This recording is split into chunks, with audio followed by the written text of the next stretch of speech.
Struggling to make your music sound pro?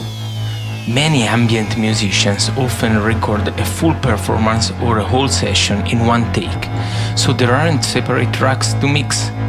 Anyway, there are techniques to process the whole recording to make it sound great.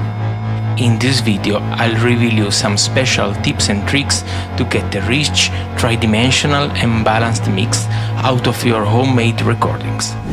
For more than 20 years, I've been recording, mixing and mastering in a home studio, and I spent a lot of time studying and experimenting to come up with a simple but effective process. Whether you are a beginner or an expert, I'm sure you'll find some inspiration from this video. I prepared a demonstration session with the ambient drone recording I made myself, and I'll show you step by step the plugin chain I used. I organized the content in two parts. In the first one, we'll dive into the fundamental techniques.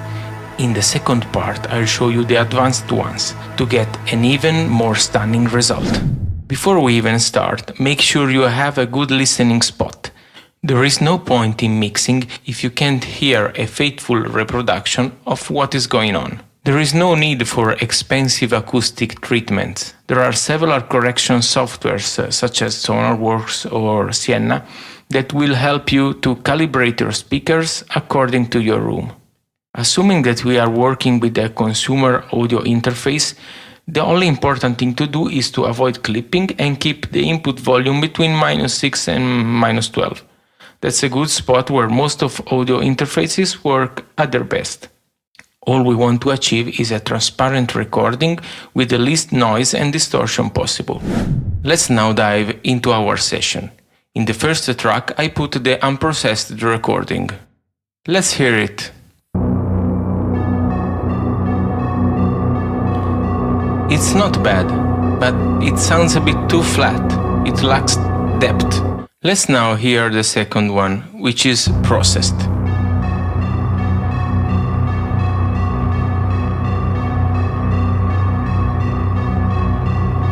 This one is definitely more tridimensional, and there is much more going on at the low end and at the high end. Let's now hear the advanced version.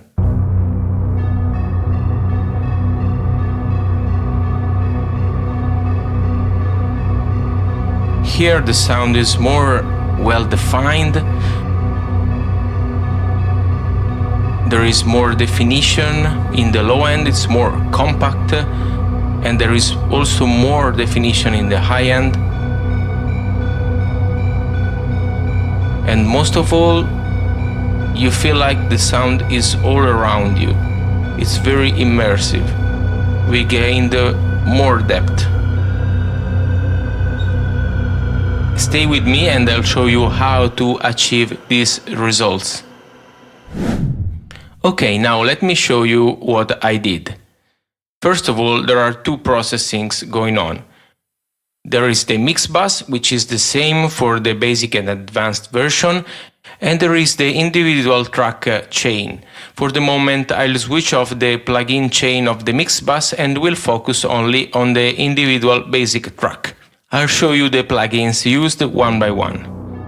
First one in the chain, here it is, it's a preamp simulation.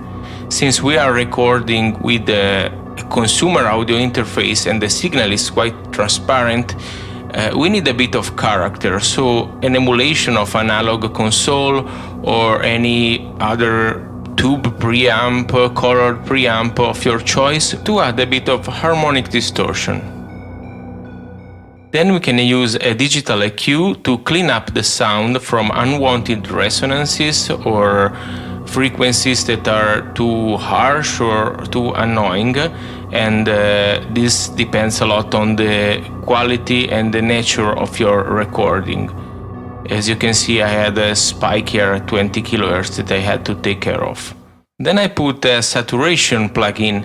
I use the Waves BB tubes, but you can use any saturation plugin that you like. There are many free. And this one helps to create the harmonics, to make your sound richer, fuller, and it also translates better on different speakers. Then a compressor. I use the LA2A compressor because it's a gentle compressor with a soft attack that doesn't affect our transients too much and just gives some character and warmth to our recording. I recommend for ambient music to use a very gentle compression. We don't want to squash our sound, we don't want to kill the dynamics. As you can see, the needle is barely moving. I just want to color the sound a little bit and just keep in check the biggest peaks without affecting the overall dynamics too much. And then I put an analog EQ emulation that is a colored EQ. It helps to emphasize the frequencies that are more interesting in our track. So I added some high end and low end and reduced a little bit some frequencies in the mid-range. I also used the preamps to give more character. Just make sure when you use analog emulations to keep the levels around 0 to make the plugin work at the best of its possibilities. Next in the chain, we have a stereo processing plugin. This one is the S1 from Waves, a classic one, but there are many others that work great. It helps to make the stereo image larger. Basically, it brings up the side channel against the mid channel. And for the final touch, very important, the secret weapon is a reverb plugin. True Verb from Waves in this case, but any reverb plugin works. Just make sure to use a room emulation. In this case I used the preset called Studio B, which sounds very good, and I didn't use the reverb but just the early reflections. It recreates the feeling that our recording was taken in an actual three-dimensional room. It's something that has to be subtle, not overdo with it. You have to feel it, not hear it. Okay, now I will show you my mix bus chain. As a first thing, I always put a VU meter to make sure that the levels are around 0, so all the plugins in the chain will work at their best. Then, to avoid phasing issues, I put the frequencies under 120 in mono. Then there is an EQ with a classic cut for mastering under 20 Hz and above 20 kHz. Then a Pultec EQ helps to create more presence in the mid-range or high range and more depth in the low end, adding also some character and harmonics to the overall sound. Then there is a special touch that I always use on my mix bus channel lately.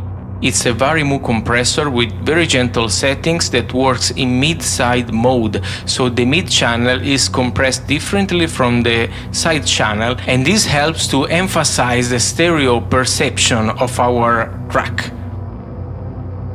After compressing, there could be the need for a mastering EQ to fix the final details in the low end and high end, and just the refining touch.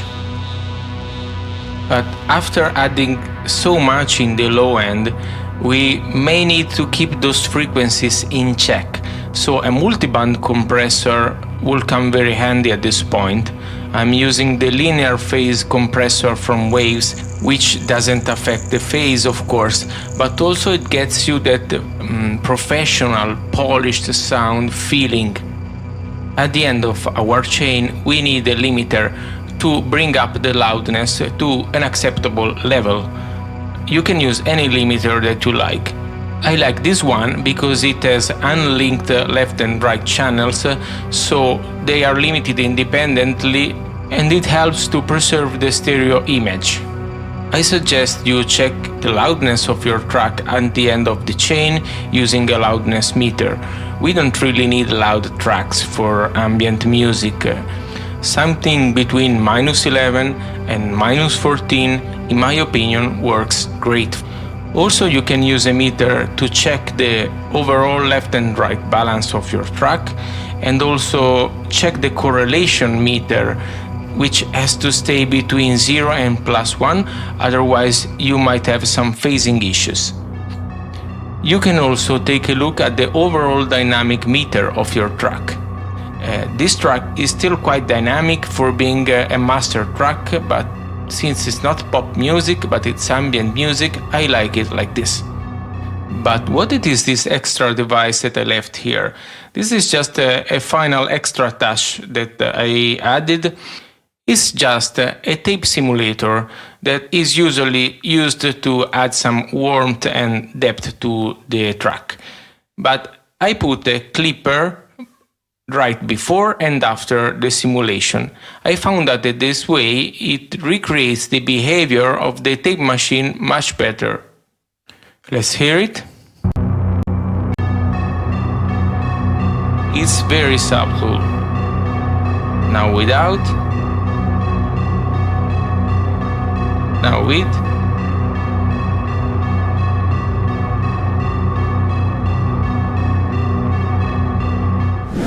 Well, let's finally come to the juicy part, the advanced processing of the recording.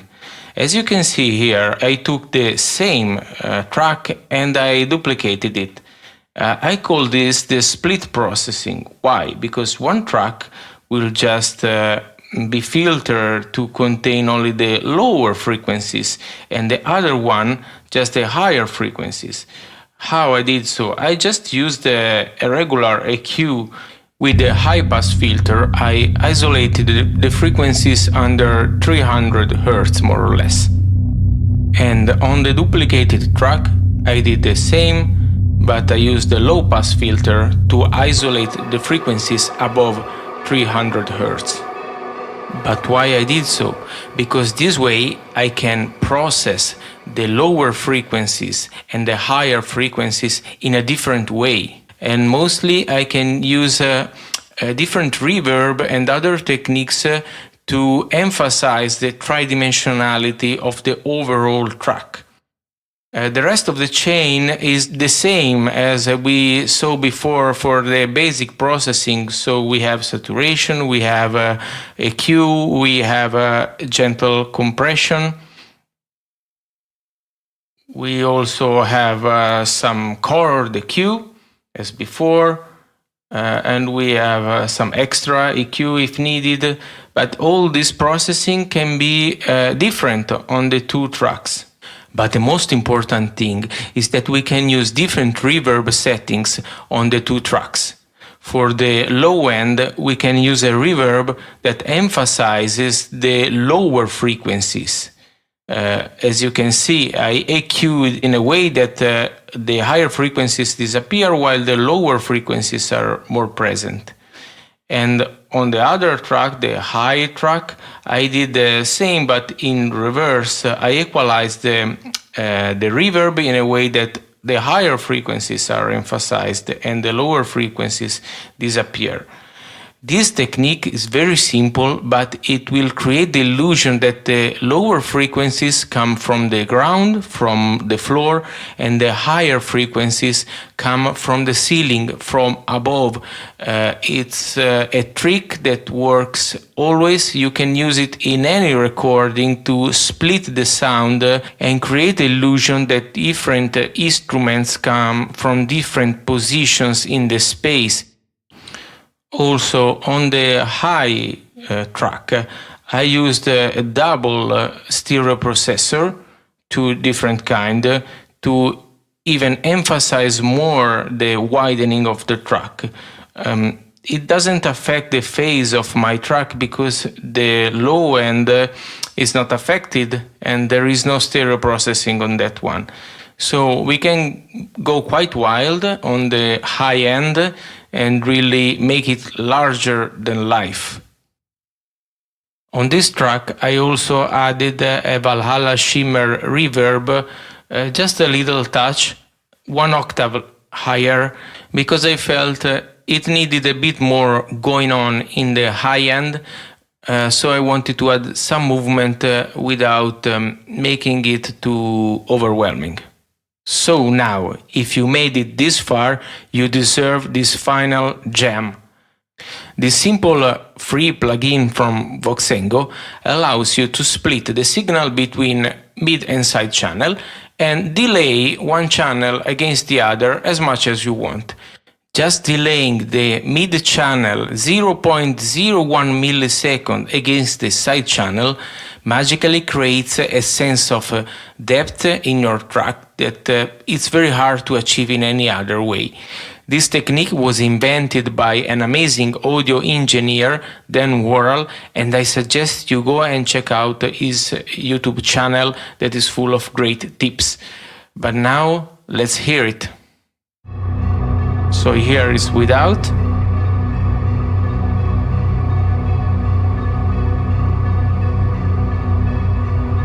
And now let's activate the plugin. It makes a big difference to my ears. It's subtle but so powerful. As you can see, the balance between mid and side is very different. In the low track, we have very little side and a lot of mid, and it's quite the opposite in the high track. It seems like there is even too much side, but at the very end, the two tracks get summed together and we have a balanced mix. My advice is to get this free plugin from Voxengo and try this technique on your mixes. You can apply it on the mix bus or individual tracks, and I assure you will hear the difference. The final touch I applied on my split tracks is a pan automation. Since here we have the low end and the high end separate, I automated the pan to move gently from left to right, but in a mirrored way between the two tracks. So when the low end shifts a little on the left, the high end shifts a little on the right. It's very gentle, of course. I don't want to mess up the overall balance of the track, but this helps to create extra movement and keeps our track evolving and more interesting. Thank you for watching. Let me know your thoughts in the comments.